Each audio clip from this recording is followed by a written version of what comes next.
Umukuru w'inama nkenguzamateka Nyeniteka Emmanuel Sinzohagera ari kumwe n'umutambukanyi wiwe n'icegera ciwe ca mbere Nyakubahwa Denis Ndadaye n'uwahoze ari icegera ciwe ca kabiri Nyakubahwa Cyriaque Nshimirimana yarifatikanije n'umukuru w'igihugu Nyenicubahiro Evariste Ndayishimiye n'umutambukanyi wiwe hamwe n'izindi ndongozi nkuru zitandukanye za kino gihugu n'abarundi sinzi mu birori vyo kwibuka imyaka 29 irangiye President Cyprien Ntaryamira agandaguwe.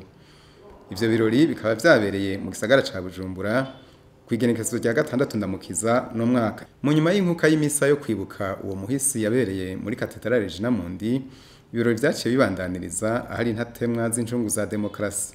Haciye hakurikira imihango yo gushira ingori z'amashurwe ku ntatemwa ya nyakwigendera President Ntaryamira. Umukuru w'igihugu n'umutambukanyi wiwe bakaba aribo batanguye, hakurikira abaserukira ibihugu vyabo mu Burundi, abaserukira imiryango yabuze, hanyuma abaserukira imigambwe yemewe n'amategeko mu Burundi uhereye ku mugambwe CNDD FDD.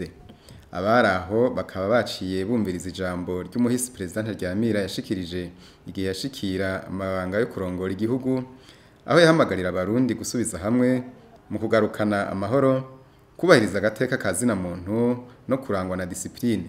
Mu bandi banyacubahiro bari bitavye ivyo birori harimo nk'icegera c'umukuru w'igihugu, umushikiranganje wa mbere, umuhuza w'abarundi, abashikiranganji n'abandi.